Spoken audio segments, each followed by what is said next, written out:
Executive Director, Supreme Leader, Starter. The head honcho of Hoopfest, and of course, really the godfather of modern Gonzaga basketball. Wow. He is. How about all these superlatives? It's pretty nice. I'm glad I came. He's high on the pedestal now. He's Matt Santangelo. Matt, would you say you are top 5 most important people in Spokane? No. Well, you think about how important Hoopfest is to the city. No, definitely not. Top 10. Specific, like most important, or is it like a skill set? Like, is there? I think we could whittle it down if you gave me some criteria I had to hit that maybe only I could hit. But I don't think. Like he is like Lewis and Clark. I don't know. Him and From are like Lewis and Clark. Okay, most important living people in the Inland Northwest. You're on the short list. Because how important is Hoopfest? Hoopfest is very important. I would agree with that. How important is Gonzaga basketball? It's significantly important, yeah. Did you ever go to the tournament? I have. The Elite Eight? Yeah. Oh. Further than I did. Looks like you're checking all the boxes. Yeah. Matt, of course, we got a lot to talk about. We're going to get into Hoopfest, but I kind of wanted to go through the course of your hoops career that led you here. 1997 Freshman of the Year. Yep. WCC. Yep. Damn. What was the landscape of Gonzaga basketball when you showed up? 1994 was the university's first West Coast Conference championship. That was with Jeff Brown, Jeff Goss, really good, hard-knit crew. 95 was the first NCAA tournament appearance. Lost to Joe Smith in Maryland, 2-15 seed, the classic 2-15 seed where the 2 actually wins, not like it's nowadays where the 15 wins more often than not. Right. So they were just coming off some really successful years, kind of really the start of winning at GU. They were always a winning program, but not with like the championship caliber that the 94 team had, then the 95 team followed up. So it felt like the foundation was set. And so when we talk about the history of Gonzaga basketball, I know that my group, our generation, always references the group before us because they're really the ones we were living up to. Like when you talk about what it means to be a Zag, like those are the guys I picture in my mind. You know, of course, the younger ones and guys that have come through as well, but that's what it meant, kind of lunch pail. They lived hard, they played hard, they competed. They might lose, but you go through the handshake line and it's big hugs because you just were in a dogfight for the last 2 hours. That type of mentality. So our crew was, that type of mentality, but maybe we didn't live as hard as they did. Maybe we spent more time in the gym. So was Casey and you? Casey was a year younger. Yep. Okay. So I redshirt. So he was 2 years younger than me out of high school, but playing wise, he was a freshman when I was a sophomore. Gotcha. So your sophomore year, you guys win the regular season, right? Sophomore year, we win the regular season. That's Coach Munson's first year. Okay. So my redshirt year and freshman year, I had Coach Fitzgerald. Yep. Had Coach Munson my sophomore and junior, and then my senior year was Coach Few's first year as a.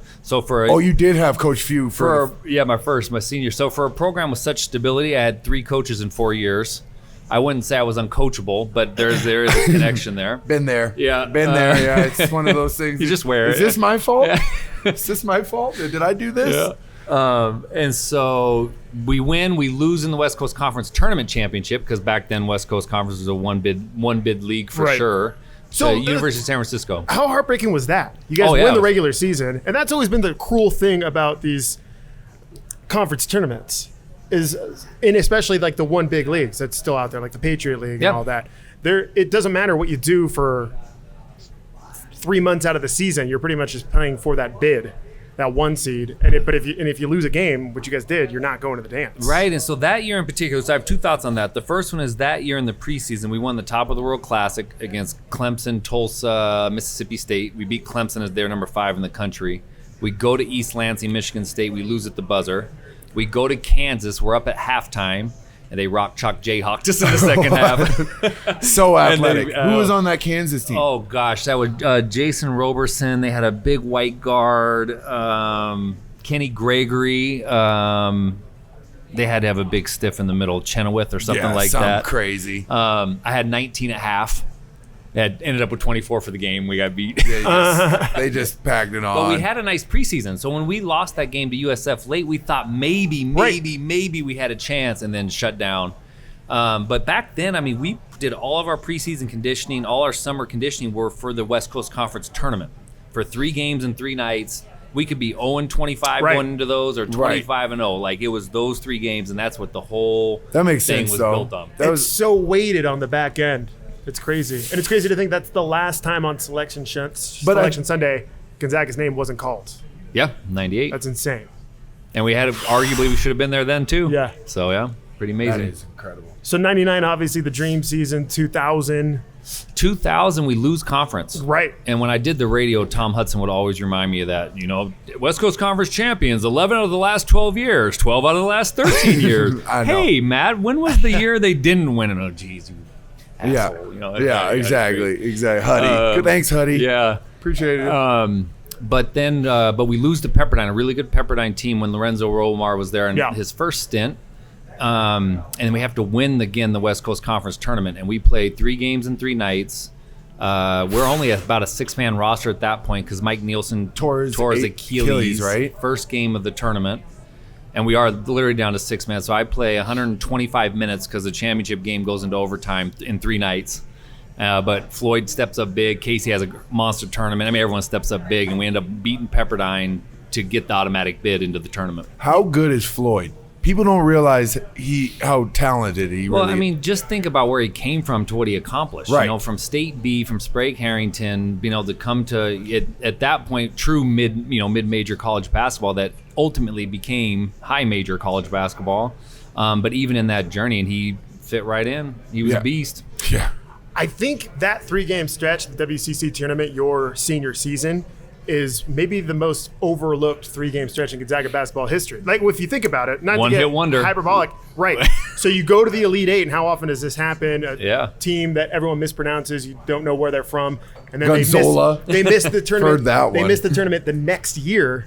Yep. And it's so you guys were able to make the tournament, go to the Sweet 16 again. Yeah, make the second weekend. The second weekend I think was huge too, and I think for that one, yeah, you're right. Those 3 games I think were big because we would have been forgotten before 100%. We were. But then we go in the second. We beat Louisville, so we send Denny Crum into retirement, and then we play St. John's. I think that was one of the bigger games in all this too, because the year before we go to the Elite Eight, we beat Stanford's the 2 seed. But as West Coast versus West Coast, like no one cares. Yeah, right. Well, at this point now we're going up against the Mecca. We're going up against New York. St. John's was the number 2 seed. They just came off the Big East tournament championship. They were the hottest team in America, and it was like night and day, literally. And we kicked their tails. And I think that was a big one. I remember going into the press conference afterwards with all the New York media, and they were just stunned silence. And me being kind of a smart ass, I kind of get up there and go, I literally apologize. Like, sorry for ruining your day, but man, we came here to win. Like, and everyone thought St. John's would just crush the little upstart from Eastern Washington. Are you one of those guys that still gets upset when the mass media mispronounces Gonzaga? I think they're doing it on purpose at this point, if they're doing it. Yeah, they don't know. Are you a Gonzaga guy or a Gonzaga guy? I'm a Gonzaga guy, but I can't say my A's. I say bag, not bag. Gonzaga. So yeah, Gonzaga. So I can't pronounce it either way. I'm a Gonzaga guy, like Gonzaga. firearm. Gonzaga, or what about Spokane? Spokane. It's not Spokane. I used to say Spokane. But I think Gonzaga is socially acceptable around here. Yeah, I would say so. As long as it's not Gonzaga. Yep. Gonzaga. As long as you nail the A, you're good. Gonzaga. Yeah. I did a little reading on you today, Matt. Uh-oh. More so than usual. More Santangelo reading than usual. I'm going to tell Rob a little story about the 2000 NBA draft combine. Huh? All right. Do you know who had the highest vert at the 2000 NBA draft combine? That draft, glad you asked. Kenyon Martin, Jamal Crawford, Mike Miller. Yeah. Do you still talk to Mike Miller after no. crushing his hopes and dreams in 99? Quentin Richardson. Speedy Claxton. Did he get picked up by the Warriors? Oh, yeah, he was on the Warriors for a while. Yeah. Speedy Claxton. Who do you think had the highest vert of that NBA draft? Tell me, Jack. He's sitting right across from you, buddy. That's incredible. Executive Director of Hoopfest, Matt Santangelo. 40. Can jump, according to the internet, 43 inches. Dang. Where's your vert at now? Less than that. Is it a Robert Sacre vert? That could be. I think you're better than mine. I can tell you that. I'm upset that I just figured it out this morning because I would have had a vert tester deal right now. And I would have let it off. Yeah. Just, Yeah. We got to crawl before we walk. What do you think you're jumping at right now? I'd probably say 28. 28. Who do you think ran the fastest three-quarter sprints at the 2000 draft combine? Speedy Claxton? No, wrong. He has the name for it. Was it. it was actually Shea Cotton. Wow. But Matt Santangelo was 2. Matt Santangelo was number 2, tied with Speedy Claxton. 3.06. What is that quarter sprint? I don't know. I don't even remember.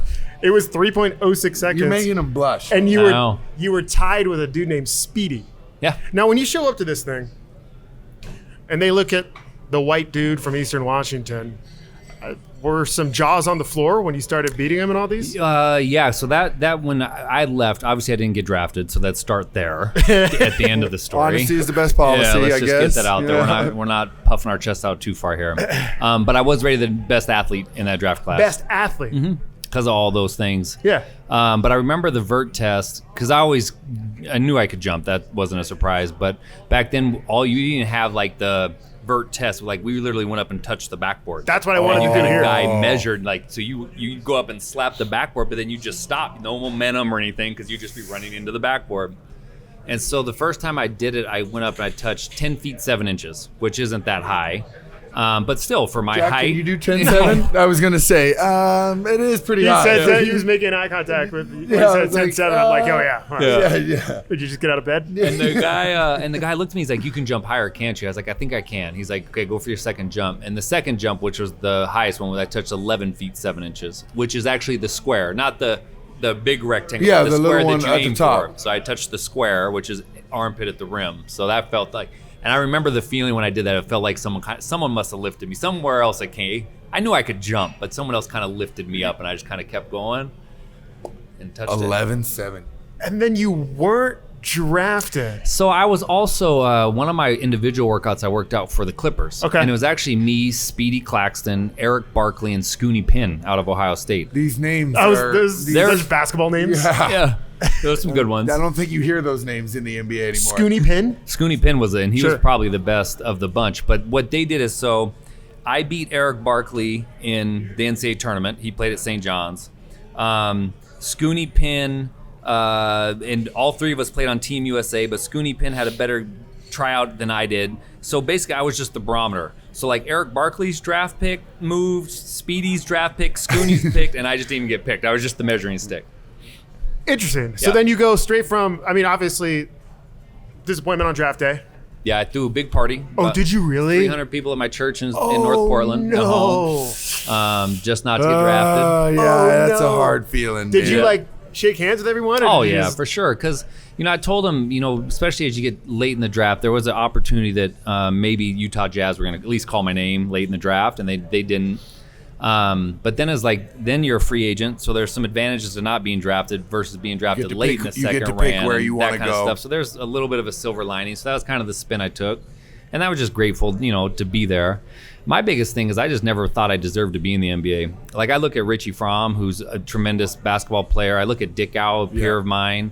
Like they just always had that unwavering confidence. I just always really admired that.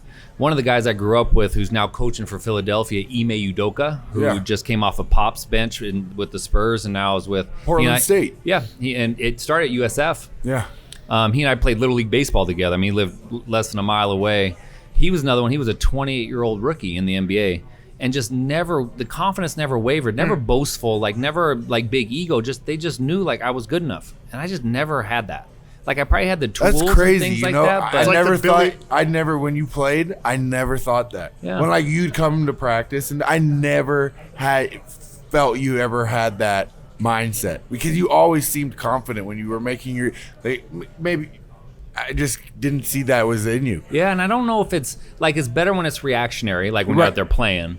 But I was the senior that got really tight. I remember my senior year, I was really nervous because I didn't have a you had didn't have had those pressure. previous- You had didn't pressure. have those previous generations Right. to learn from either. I mean, who was I going to call? Stockton? What was your Right. experience like? Well, mine's not like that. So where's that next kind of person to call and be like, hey, what was your senior year like when you were feeling kind of down? Third coach going through. And that's another thing. Now, we're in a spot as a program where we're getting guys drafted, maybe in the lottery, but we're getting guys picked up, signed by teams every single year. Well, How long had it been since I mean, Paul Rogers, Australian name, left early, went hardship junior because he decided to go hardship in order to get in the draft. And he was the last pick by the Lakers. Okay. So was this guy? Nice. Mr. Irrelevant. Yeah, a 7 foot Australian. So wow. Those 7 foot foreigners. Those 7 foot foreigners about get it done. But there were no other ones. And like you talk about GU now, like not only do they have that success to draw on, but like there's not an example of a college athlete that they haven't had super success with, from true freshmen to redshirt to mid-career transfers to fifth-year transfers to mid-career redshirts. Like they can point to everyone and say, "Hey, come be the next Rob Sacre. Come be the next, come be the next this." It's crazy what the program So there's not is. an example they can't use when they're in living rooms recruiting these athletes too. Do you think if you were 10 years younger, you would have had a cup of coffee at least in the league? With that infrastructure? I don't know. I still mean, unless my brain changed. Yeah. I don't know. I don't know if I would have. I think because I would have been nice to see what physically I could have accomplished as I entered my prime. The internet says physically you were pretty good. Right. So with American training and nutrition, I think that would have been kind of fun. Did you ever have to tape your own ankles? Oh, yeah. Oh, Shut up. That's a European thing, man. Taping your own ankles. 4 shoot-arounds. Bush so that you could go an hour and a half long practice the morning of games. Like it's brutal. I'm glad you brought up Europe because I want to talk a little Santangelo European career. Oh my God. You played in Spain, Italy, Poland, Greece for like a second. Yep. So we're going to leave Greece out of this. Greece. I got good stories from Greece. Oh, do you? Yeah. All right. We'll put Greece in. Okay. Greece is a cool country. We're going to play a game with Matt Santangelo called Rank 'em. First of all, Poland, I couldn't pronounce the name. White Claw, Poland? Is that what it was? It was Anvil was the team, the sponsor, Włocławek, Poland. White Claw, Poland. Correct. Okay. Włocławek. Spain, you were in... where were you in Spain? Seville. Oh, south. Yep. The southern tip of the Iberian Peninsula. Italy? North of Rome in Rieti. Okay. And outside of Milan in Cantu, and outside of Venice in Treviso. In Greece, you were Athens. Thessaloniki. The Is that second Athens? largest city on the Aegean Sea in mainland Greece, behind Athens. How far away from Athens? Here to Chini? Okay. A flight. So I'm gonna bring up different categories, and you got to rank them. Italy, Spain, Poland, Greece. Got it. 1 through 4. Food. Italy. Italy. What's 2? What's 2? Spain. 3. Spain over Greece? Yeah. Greek. I can't do Greek feta. is. I have a feeling. That's I've fair. done olives. Fair enough. We'll go Greek. I have a feeling Poland might be last in all of these. Might surprise you. Fans. Italy. Italy won. Greek. Yeah. Probably, I would maybe move Poland up. Poland's in the 3 spot. Because they're a little more rabid. Good for Poland. Spain got great crowds, but a little more rabid in Poland. Teammates. Italy, probably. Italy, I was there. Yeah, Italy, all 3 teams were pretty solid. Spain, we had some knuckleheads. I was only on one team. Roster changed a little bit, but we had some knuckleheads on that one. Poland was cool. That was Ed O'Bannon. You played with Ed O'Bannon? Yeah. Really? Yep. He's like 5 years older than you? 95 national championship at UCLA, yeah. That was my high school senior year. Oh, so that must have been awesome. Yep. So he was great. It was great. Greece was a little hard because I was only there for not very long. Your personal living accommodations.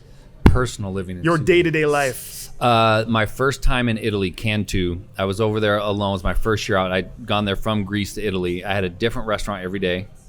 And like some of them were huge hole in the walls. I remember one Italian joint was Angelo was the owner, didn't speak any English. You'd walk in, no menu. He'd just tell you what he was making. Fresh pasta every day, a little half carafe of wine. I mean, life didn't get any better than that. Had a Chinese food restaurant. Why'd you let that guy go? Change teams. Had a Chinese food restaurant that made a rice angel hair pasta that was delicious. And my dad got the biggest kick because he came to visit, and there were Chinese people that were working there, but they were speaking Italian, and he couldn't get us like Chinese people that speak Italian and not English. He just could not figure it. It couldn't quite didn't quite register. Didn't seem right. Yeah. Italy's dominating this competition. Italy's dominating. won Well, with a nose like this and a last name that ends in vowel, there's only so many things you can do. You have your passport, right? I do. So how many years did you end up playing in it? Or just 3 years? 3 years, 2.5 in Italy of the 7 I played. Okay. Last category, watering holes. Watering After a holes. game or a practice, you're Poland in White has Claw. to- Poland was nice. So I also played for Drazen Petrovic's brother, Alex Axel Petrovic, and he would beat us to the bars afterwards. He'd be like post game in the locker room, and then we'd all shower and get changed up. By Drinking the time beers by and the all. time we got to the bar, he was already posted up, ready to roll. So that was good. That's the one Poland wins, huh? And Spain was fun. So Spain was a little different because, like, literally we'd be, maybe it's a road game, we'd be in Barcelona. You know, you'd finish the game, you get back, you eat as a team, you'd hit the room maybe 11, 12 o'clock. But 2:30, like, people are coming through, knocking on the doors, going, who's going out? Who's going out? And, like, that wasn't irresponsible. You weren't being like, you were just, that was what they did. Right. And so you'd go out, you'd be out all night long, you'd come back, catch the bus to the airport, and fly home. So Spain was some good living, too. Speaking of watering holes, what are your thoughts on Epic here at Northern Quest? This is a wonderful spot. I mean, we have such a great partnership with the tribe, both the resort and casino and the tribe itself. Matter of fact, our warehouse is right behind you, a couple hundred yards, where we store about 550 Hoopfest baskets. Oh, we're talking Hoopfest now? 550? Is this the segue right here? 550? So this is, we spend a lot of time, maybe not here in this specific spot, but a lot of time out here. I've got a pressing question I want to ask Matt Santangelo about Hoopfest. And I never had the guts to ask him on live television when I interviewed him before, but this is the perfect platform. This is when it gets, we The have elderly perfect people. platform. Don't make it weird. Yeah. No, it's PG-13. How many fights a year do you have to break up? There are several to a dozen. It's hot outside. It gets competitive. Yeah. You're not eating a lot. Yeah, fights are the least of our worries. Like, that's not, because fights kind of police themselves in a way. Yeah. You know, you're fighting the dude that Hit you with a bad, bad elbow or something. Some of them escalate, you know, but we're talking one every few years that really escalate out of control. And actually, the police told us they have a range that's like, what is it, like 77 to 92, where they go on high alert for fights. But like below 77 and above 92, it's like too cold or too hot. So like above 92, they're like, Rob, I will get you, but it's too hot today, man. I'm gonna have to find you on Monday, you know. So it's like, so they, you know, ironically, tempers kind of chill when the weather's, you know, cold or hot on the. So when it's nice, because I feel like walking around, you don't even have to watch a possession. Just walking through, you see a couple things, you just feel the chippiness. Yeah, you just feel the intensity. It's competitive. Yeah. Are you competitive? At certain things. Well, I was just gonna say. I don't think I'd ever get in a fight. I know you feel that way until someone does something dirty. And that's when it's like, all right, man, like, what do we need to do here? You don't think if someone hit you the right way? Sure. But I also think because everyone's competitive, the chippiness has a really high threshold before it turns to, you know, a fight. It's like I'm going to get back at I'm going to get back at you. I'm going to be annoying, but it ain't necessarily I'm going to throw a punch. You know? How often do you get fights in like the over 50? Over 50s aren't too much. Okay. And we have several, you know, divisions of athletes that are that age. It's my age. It's our age collectively. Oh, really? Yeah. Pulling a beer. What is you mentioned our age. What's the penalty for age or height fraud? We do disqualify, so you go down to 3. We're pretty lenient. Really, the only division, because people have to cheat every single year. Yeah, but the thing is, the only divisions that we care about are the elite division. Say the 3 of us just want to play adult competitive. We put in our ages and our heights, and then our system takes the average. So it's not like the 3 of us can say like, hey, we're going to play open division because we got Rob on the team. No, we're just taking the composite of the team, and then we're going to group with, hey, these 3 kind of are the same age and same height. Right. So Rob's 7 foot. I'm 5'10" on a bad day. Yeah, I'm 6'1". Okay, so we're like 6'4". Unless we're testing vertical, then I'm 5'10". Right. Because that is a big complaint. That's something you see. But they don't even know. There's nowhere on our registration where I go 6 foot and under, 35 and over. Like, there's not it. You just register, and then we take averages, and that's been that way since almost day one.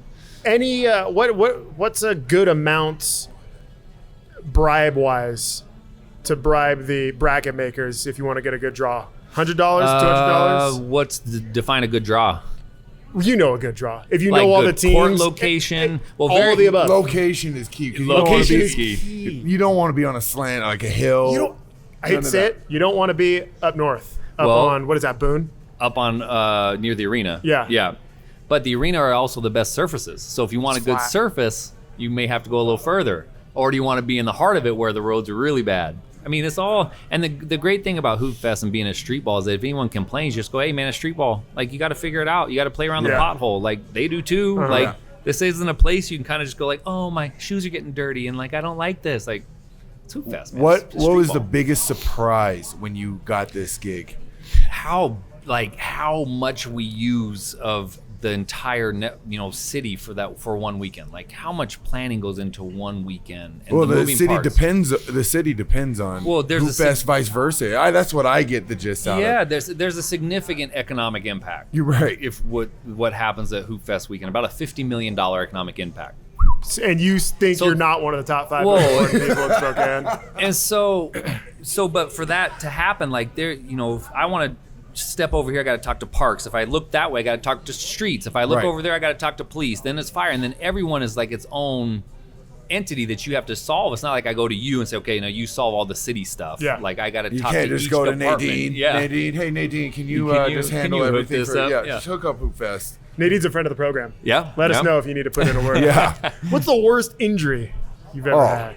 Not you, but come on, in your 6 years. Come on, I'm curious. Oh, at the festival? Yeah. Well, we keep tracks. You've seen the leaderboards. Yeah. I mean, Achilles, ACLs, the hot year, the burns were kind of interesting. Burns? If you fell on the concrete, it was so hot that year that you would literally that 105 year? 112 on Sunday.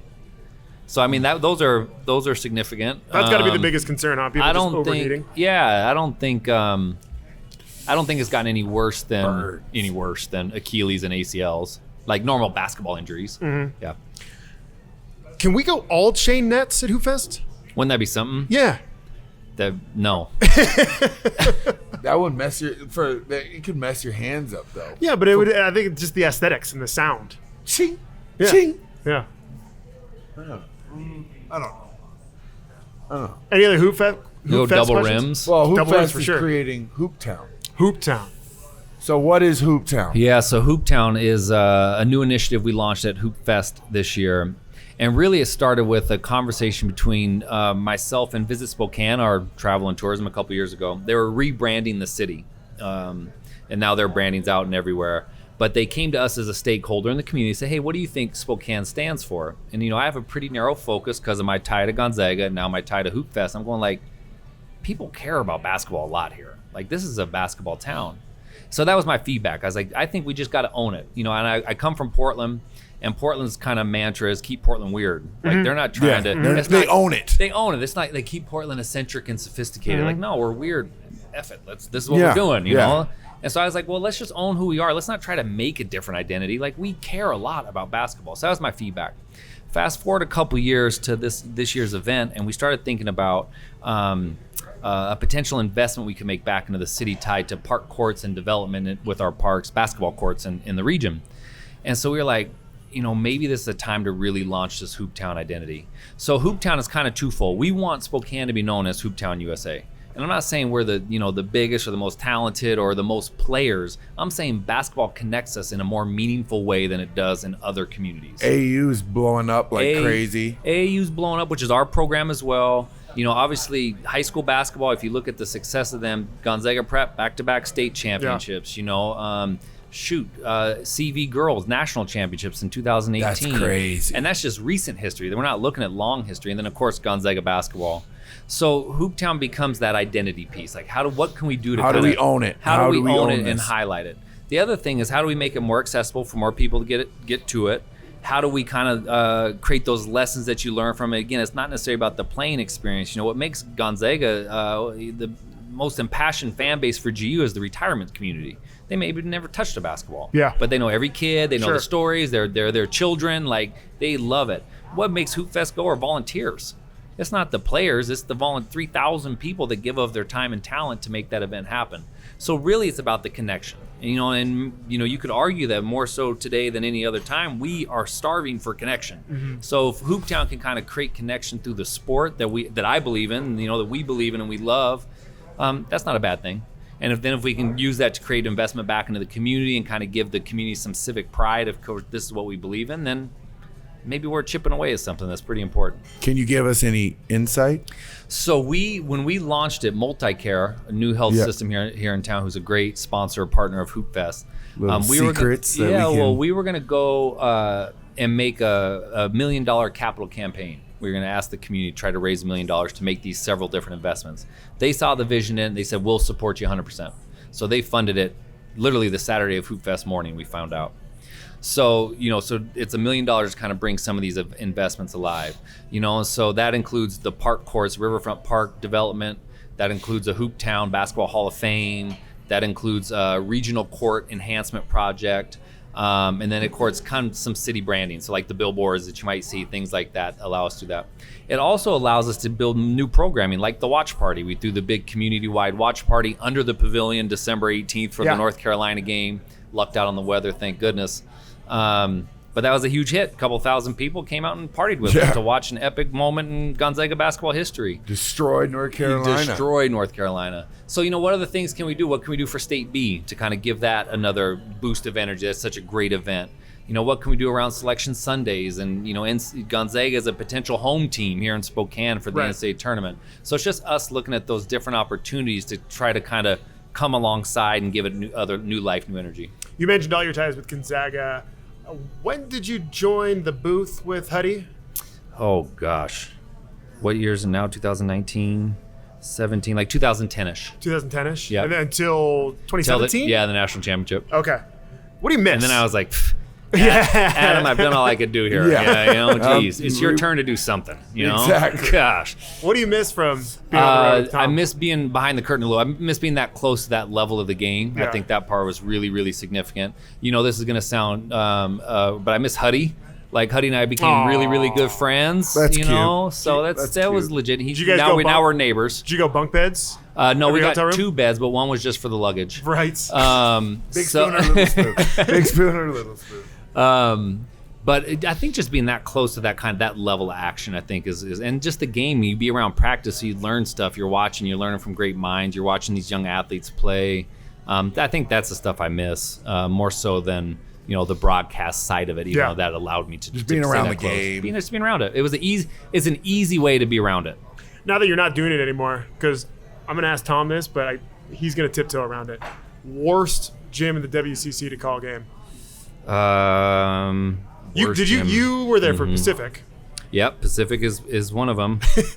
I always thought they should do Pacific and BYU on the same weekend, so you could do heaven and hell on the same trip. Oh, so you loved going to Provo? Well, I didn't say which one was heaven and which one was hell. Yeah, follow me there. But yes, I loved going to Provo because that place is rocking. Dude, talk about loud. Game production. 22,000. Just pent up stuff going on there. So pent up is the correct term for sure. So, but that place their game production is off the charts. I think LMU was always a tough one because they just didn't. Come in at halftime kind of thing, like not a lot of action.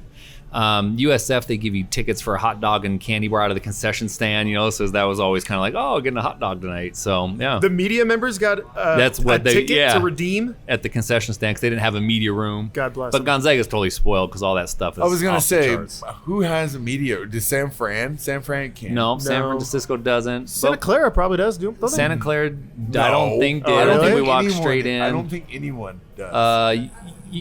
San Diego did. St. Mary's for sure doesn't. No way. Yeah. That's interesting. Yeah. I used to plan my meals around going to Gonzaga games when I was here. They got a great spread. No, we're lucky. Very, very lucky. All right. We're going to do our Northern Quest starting 5. This one is clever Gonzaga-themed Hoopfest names. Just ideas. Before we do that, can I get a quick starting 5 from you? Oh, man. For all-time Gonzaga guards. Simply guards. Simply guards. Point guards, or do I point shooting? Point and shooting guards. I was always a Blake Stepp fan. Huge Richie Fromm fan.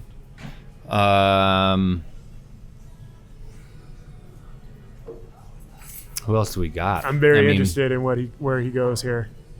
What do you think? I think Nigel. I really admired Nigel's game.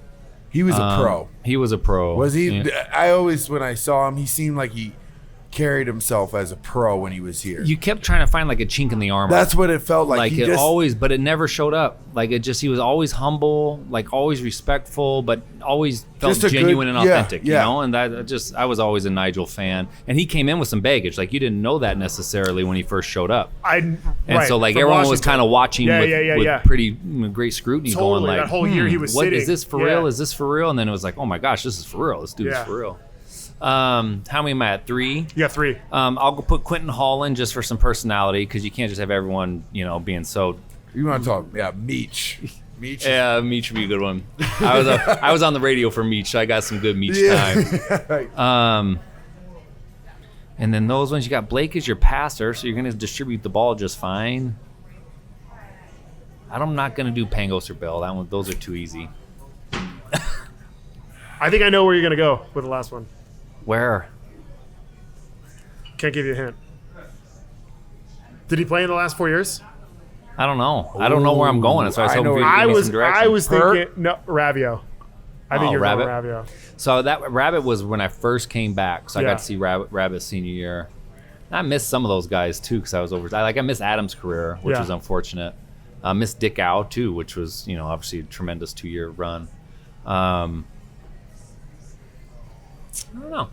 I'm gonna reserve the right. I like how everyone takes it so seriously. Well, because you know if someone listens, because if someone's listening, we got to answer it. Yeah, you can walk up and down the street, but you got to go like.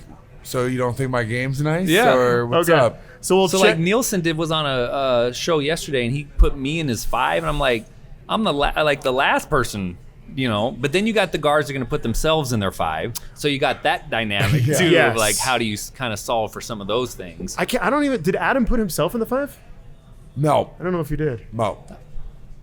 Huh. I don't think he did. I don't think he would. I don't know. From what I know about him. I can't remember his 5. As crazy as he is, he's not going to do that. Yeah. Okay. Well, we have a starting 5 for you. Okay. Presented by Northern Quest. Thank you. We'll put this on Twitter. We're all win outright. But I want you to anoint the winner from your perspective. Okay. Again, these are Gonzaga-themed clever Hoopfest names. Got it. You want me to start? Go ahead. Now, you got to know your audience with this kind of stuff. My point guard is Quentin's Balls. Okay. Quentin's Balls, the great Quentin Hall. Quentin's Balls is my point guard. He's also on Matt Santangelo's starting 5 all-time Zag guards. All right. Which one do you want? You want my point guard? I want your point guard. I'll give you my center then. Okay. Will's Foster Care. Will's Foster Care. Will's Foster Care. Shooting guard, I'm going to go the Santangibles. Oh. So 4 guys on a team, right? And on their back, they have leadership, drive, guts, and 2000 NBA Combine vertical jump champion. That's a tangible. The rest are Santangibles. I will go with my 4-man. I'm sorry. Here we go. Let me give you my 4-man. My 4-man is Earl's Knights. Earl's Knights is a good one. It's a good one. Earl's Knights is a good one. Earl's Knights. Okay, I'm rearranging here. Yeah, I'm gonna go 3 Mike's Heart. I don't feel like that's very original. I'm ashamed of that trash. one. I'm ashamed of that one. That is Mike's Heart. I'm gonna win on that one because you just You just mailed that one in. You're not gonna like. Actually, my center's pretty solid. I'm gonna talk trash about Mike right now. Your team's not gonna shoot. I'll guarantee you that. You'll see what I got. You'll see what I got for you a little later. I got my point guard, Beef Ravioli. Beef Ravioli? Is it Derek Ravio? Yeah. All right. Oh, that's not. I'm gonna go my power forward again. It's bad, isn't it? No, well I had Jarrah 3 Pargo. That is trash. I'm saving my. See, now this is what makes me nervous. No. That wasn't my pick. That wasn't. I don't know why you're talking because it wasn't my pick. Because this is what makes me nervous. Now you're gonna when you put it on the polls, which are we tied? I think I just beat you. I should have looked that up. Are you? Well, who knows when this is gonna air? Well, it doesn't matter. I'm going to win most of them. But what I'm saying is, you're going to change the names when you post it on No, I don't change. No, you make Dude, them we're just recording. sound. How could I change? You, Oh, yeah. I you do make jazz them. that. Yeah, the jazz. You put sure. a little capital where they don't need to be. Come on. You good? I'm ready. I went on Okay. my little rant. My power. I'm a shit. Thrillian Tilly. It's my power forward. Don't stop looking at me, everybody. This one's trash too. Leon Beans and Rice.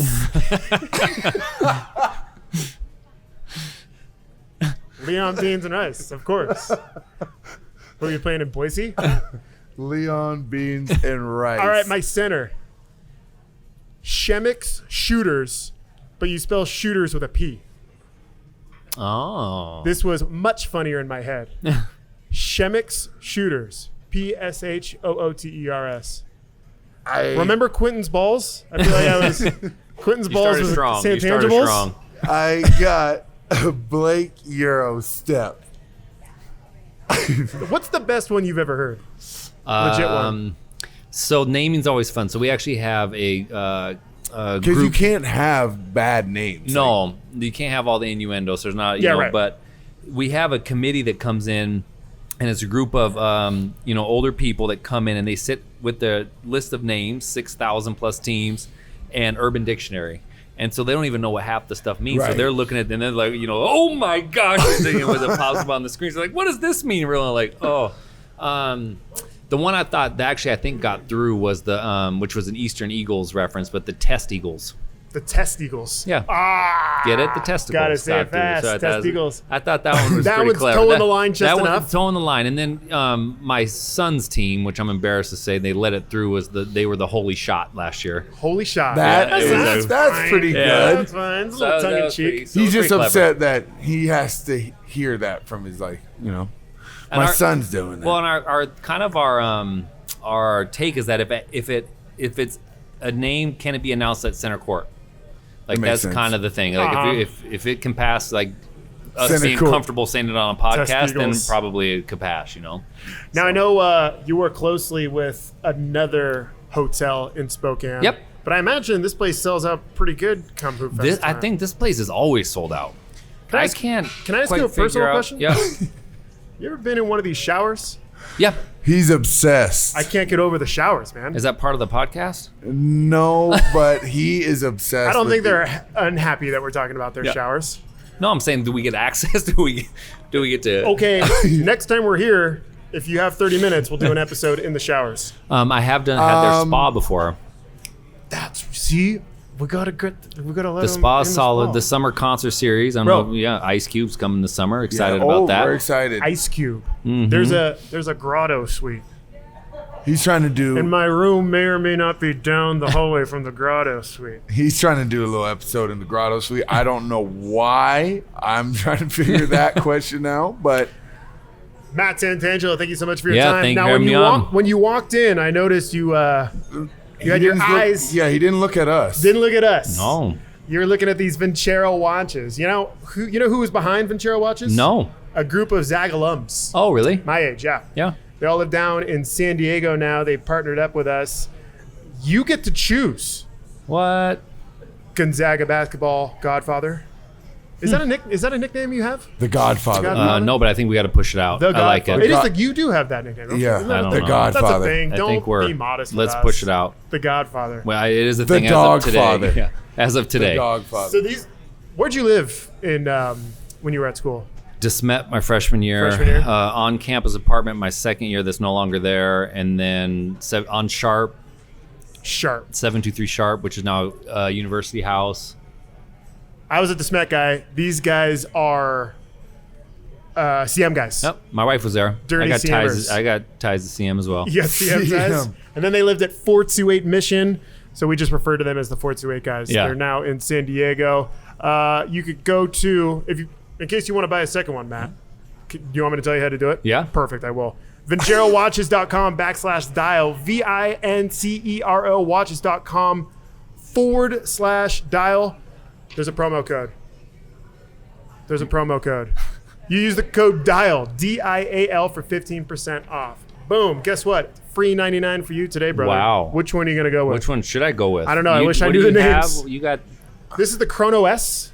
I have the gold fade or the Yeah, gold he's fade. also got The a Chrono rose S. gold, the rose gold, they said. I think I know what the most expensive one is, and I'll tell you if you grab it. Really? I have to Yeah. guess. Can I let you in on a little secret? Yeah, tell me all about it. Three of those have an engraving inside with a little Go Zags. Well, I should probably get one of those. Well, I'm not going to tell you which ones. Really? How about Oh. Well, I like these two. So if I had Modest to choose man. one of those, what He's would a it be? modest man. I think if I had to choose, Yep. here. But I only have a 42-inch vert. So I may not be the right guy to choose for you. I like it. I'm going with it. Boom. Matt Santangelo, thank you so much. Thanks, Matt. How do We people appreciate register it. for Hoopfest right now? Can they? March 9th. Opens up March 9th. SpokaneHoopfest.net. Although volunteer registration opens up Feb 1. That's also the big push here over the Hoopfest season. And now we're just trying to figure out how do we honor Kobe in the right way, tied to the Hoopfest season. Not so much for what he did as an athlete, but what he did as an ambassador for the game. So That's a good idea. It has to be something, I don't know. It has to be something with that Mamba mentality. Yeah. Yep. That's what it has to be for sure. It'd be weird not to have some kind of Mamba mentality type identity for that. I feel. Yeah, I think, and it fits. Right. You know, it fits what he was as a father and a coach, and what his daughter was doing, and I think it's our responsibility to bring that to life somehow in a respectful way, but to honor him, because I even challenged my team when I was coaching the sixth graders last night. I'm like, the best way to honor him is to work harder, like work a little harder today. That's what I'm saying. And Yeah. if you're a parent, hug your kids a little tighter today. Like, that's the best way to honor his legacy. You know, and Hoopfest is a great example because it's not just about the superlative athlete, it's about everyone. For you know, sure. It's so accessible. For sure. So there's something there that we're really trying to pencil out to figure out what the right way to do it would be. Suggestion, one thing, because obviously there's a lot. Purple and gold shirts. Done. Center court, for anyone who's ever been to Hoopfest is a big deal. There's always action there. Maybe this year it's Kobe court, Yeah. Or Kobe's court. yeah. We've had that one. That's a good one. This one doesn't say Go Zags on it. I knew that one didn't say. I didn't want to tell you. Oh, But you honestly, set him up. Listen. Hey, listen. I'm It's a nice dealing watch. with a con man It's over a nice here. watch. Yeah, I'm waiting for the Yeah. Jack. Is like, what else you Exactly. selling here? We turn the mics off. You're gonna have to give that watch back. Yeah. Don't touch it. Yeah. Get your hands off it. Get the prints off. Matt, thanks so much. Yeah, for your time. thanks for having me on. Matt. Appreciate it.